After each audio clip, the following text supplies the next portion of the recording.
talked about processes for planar high K. There were two types of processes. I showed there was I actually didn't show, but there was one group of companies went and did what was called the gate first, and in principle that looks very simple because you put all the layers I talked about, then you etch it.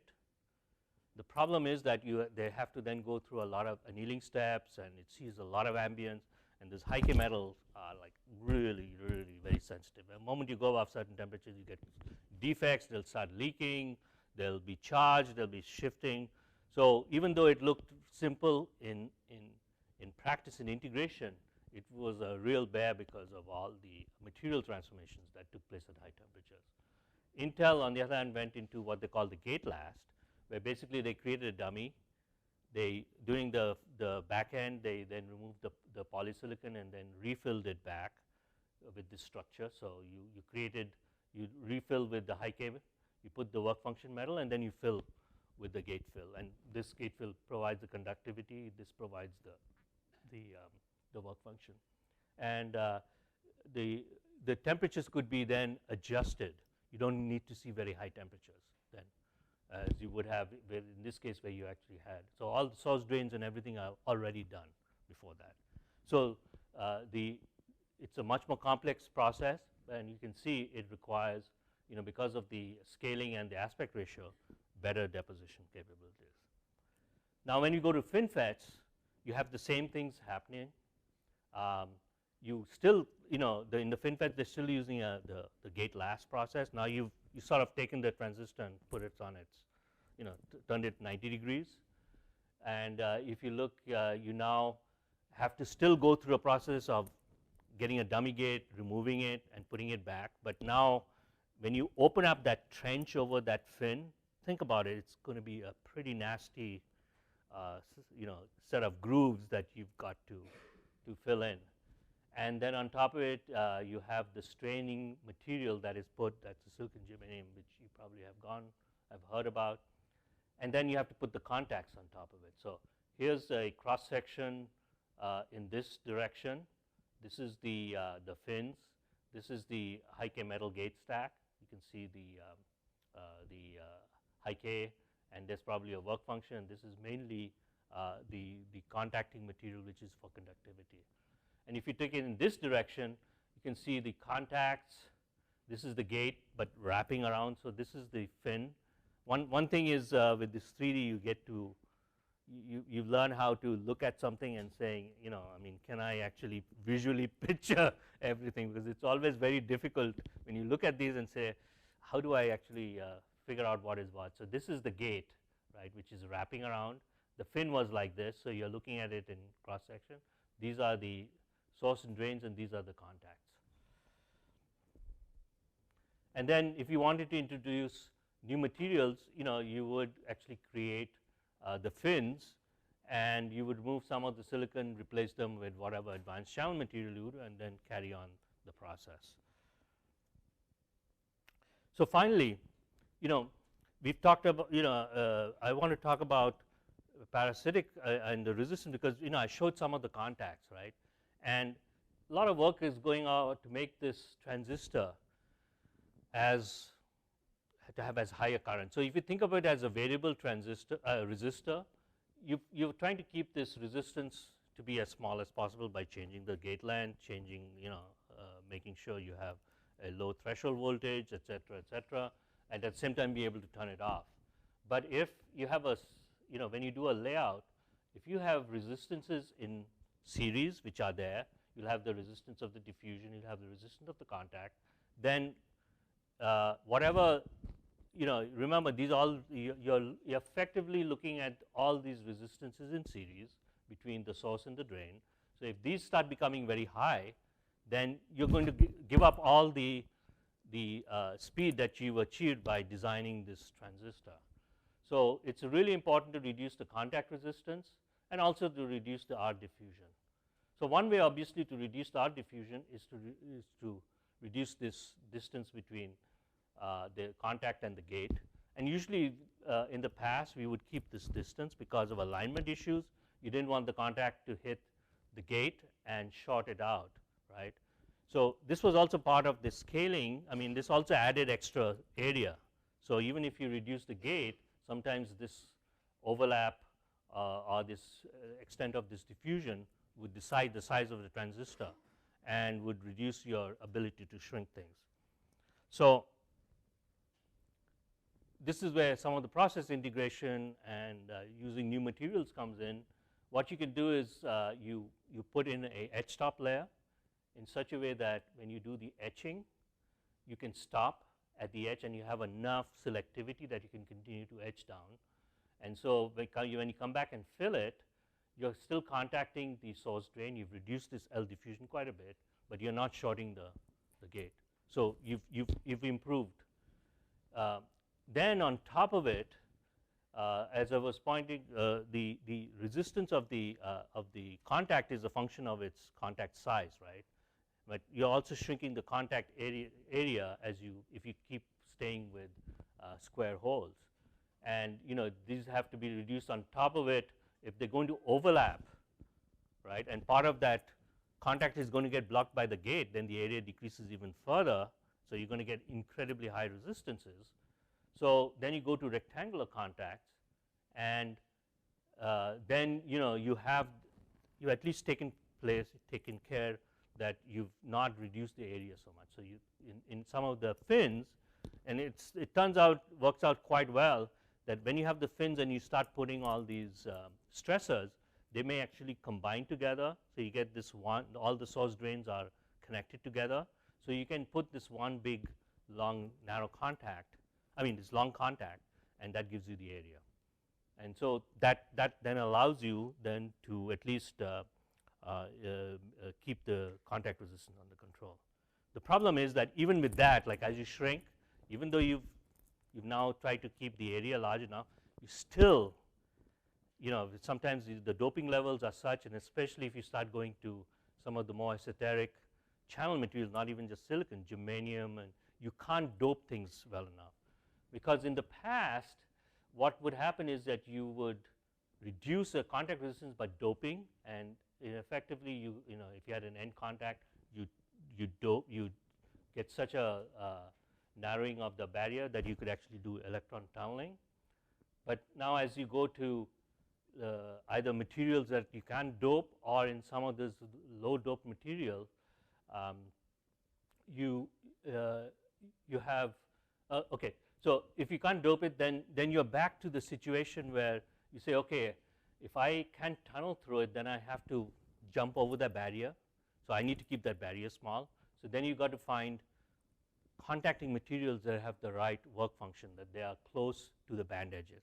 So you're back again like you had with the gate material. For the contact material, you've got to find contacts that are close to the band edges, and then if they're very close, then you can basically get low contact resistance.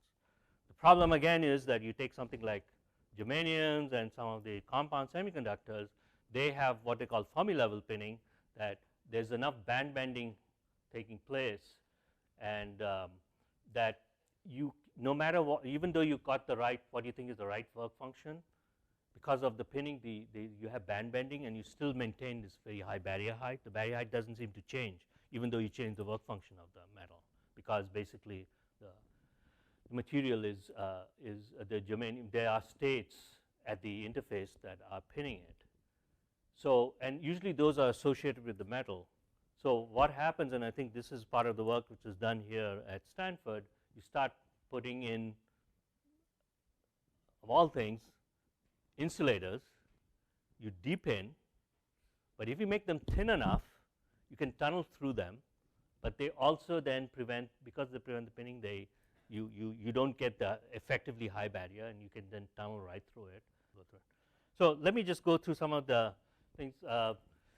So you've talked about materials. Obviously, one of the biggest acts is about deposition. Here's something I'll just go right through it. I don't, but ALD is one of those where you use a precursor.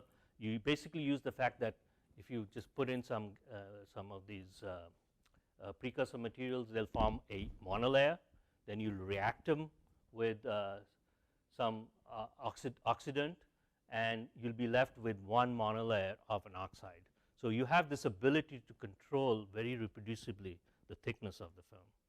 And the advantage of ALD, especially with all the processes that you've seen, is you get very good thickness control. Of course, you get good step coverage, and it's at low temperatures, so it's great. The problem is that you're really limited. You can't do pure metals. You can do oxides and nitrides. You can do some mixed oxides are difficult. Deposition rate is low, and it's very hard to dope. So the other way deposition is by physical vapor deposition, where basically you have a target, you set up a plasma, and at the target itself, because of the bombardment of high energy sputtering atoms, you start knocking out some of the material from the target. So you've got this flux of atomic elements coming in, and they land and they form this film. So the advantages are that you can use a wide variety of metals. It's easy to vary the composition, but you typically have post step coverage because of the directionality of the material and the pressures under which you operate at. And the thickness control could or could not be an issue depending on the material. Now, companies like Applied Materials, they make, and a lot of these others, they make these huge, they'll make these systems. Like if you want to build this factory, you've got to have this deposition equipment that can handle very large wafers. They have to have very large throughputs, and they got to do it with incredibly clean ambient. So they're expensive, and they're, if you try to do learning, we talked about all these different materials that you've got to look through, and if you had to use some of the equipment that is built for manufacturing, first of all, the throughput is very low. It's very expensive, because if you have to deposit, first of all, if it's a sputtering machine, you've got to buy the targets, you got to, you can only do one experiment per wafer. So the learning cycles are very short. So the company I work in Intermolecular, we build these equipment which is not meant for production, but meant actually for experiments, to run the experiments and run them so you can run multiple experiments. And these, these consist of like what we call HPC, is the high throughput process combinatorial. You can do combinatorial, whereby we can actually deposit only on a small spot, and so we can look at multiple combinations on a single wafer and get the results, and you can do them in relatively real time. So you do a lot of experiments in parallel on the same wafer. They're high speed and site isolated. You come back and do a characterization. So part of the methodology is to build up structures that are relatively simple, can be analyzed fast, and gives you the answers right away.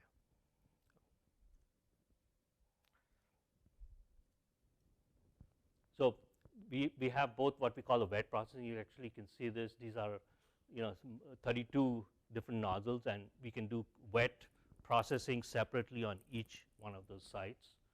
So if you had to treat a surface, we can do several different treatments.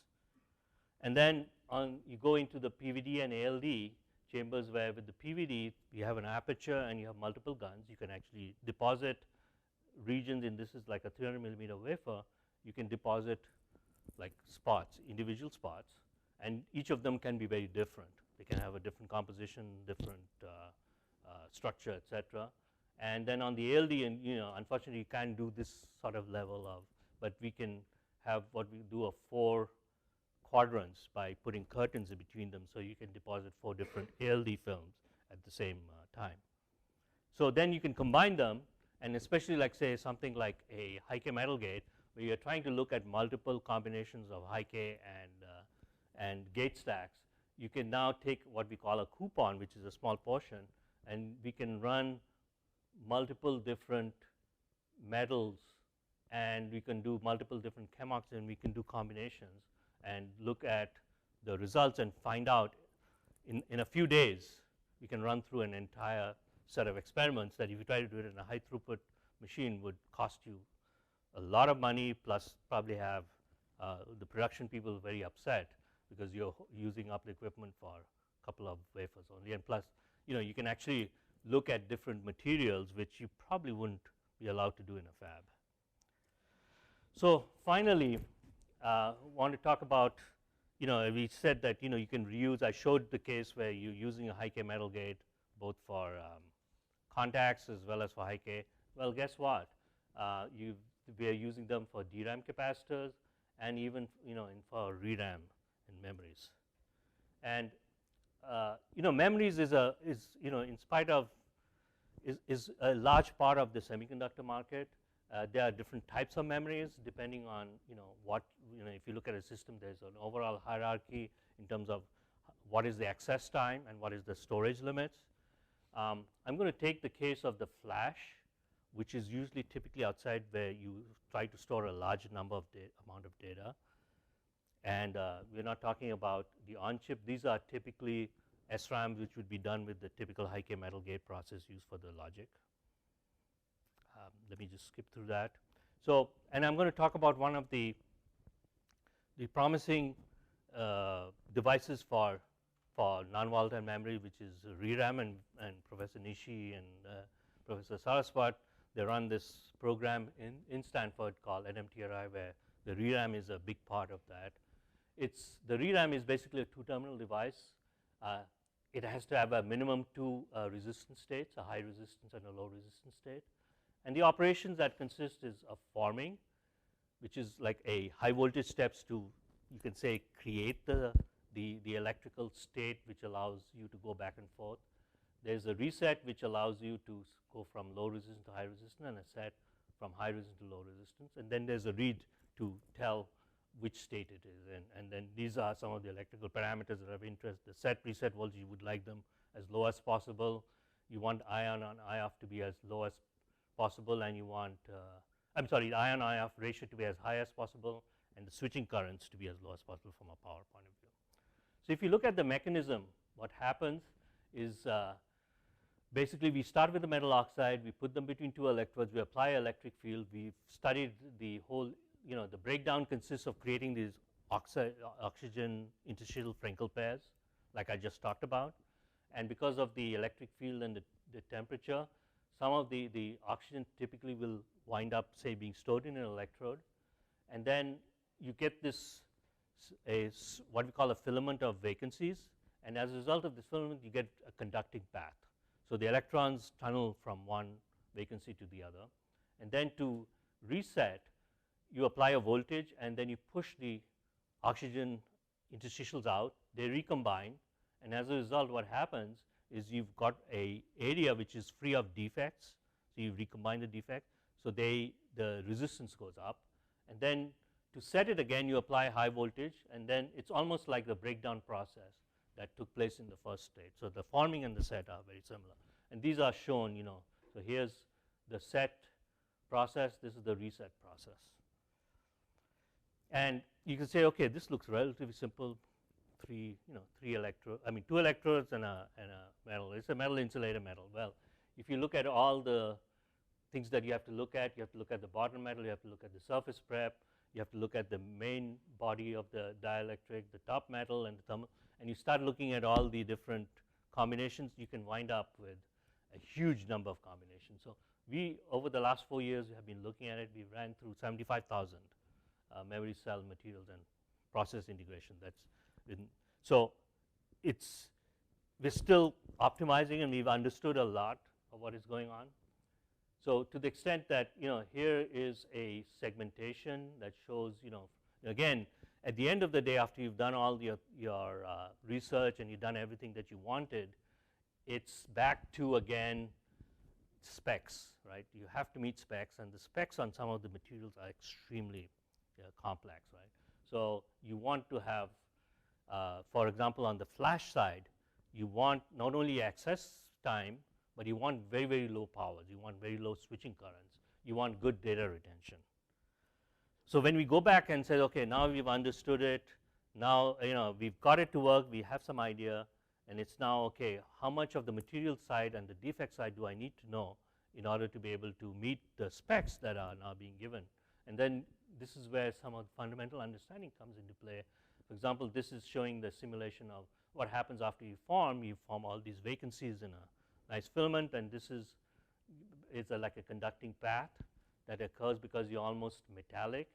But if you control the currents during the forming process, you can change the size and therefore the effective resistance. and this is typically what you want. About 30 microamps is what you have from a spec point of view. The problem is that if you have a few vacancies, as we talked about recombination, is there a possibility that just under, if you leave things heated and there are vacancy interstitials lying around, will they recombine, and will you then have a problem maintaining your state? So those are some of the work which is ongoing, but it just shows that the level of detail in terms of atomic level that you have to understand for the. So here's just again like a picture I was saying. We talked about the combinatorial. These are what we've looked at intermolecular over the last few years, almost as many as there are in the periodic table. So here's the summary. So in the past, introduction of new materials was slow due to complexity of processing and slow learning process. People are really scared about bringing a new material in. As I said, all you need to have is one defect going from one lattice site to the other, and all of a sudden, all that needs is one transistor fails. That transistor is one of the billion that happens. It so happens it's the one that is the most critical. It's a memory bit, and then the whole chip fails, which then causes the system to fail. And so I used to always give this thing about, you heard about the butterfly fluttering its wings in the northern hemisphere, and in the southern hemisphere they have a tornado, or vice versa. It's a southern hemisphere and they have a tornado somewhere else. It's the same thing with materials always, that something small happens and the consequences are huge. So that's why people have been really scared. But that doesn't prevent us from introducing it, because the future is about materials and device. And so the new paradigm is using a lot of these combinatorial techniques to screen possibilities and to back it up with the right characterization and knowledge. And this is where I think the universities together working with the things, and all of you, I would say, learn fundamentals well. If you learn the fundamentals, I think you can solve any problem that you're going to get. So I always tell the engineers who work for me, the textbook, especially some of the main textbooks, they're always, the knowledge there is always correct. I'm not correct, but it's always valuable. Processes may come and go, and typically, as we've seen, processes come and go, but the knowledge stays constant, and that is going to be critical always.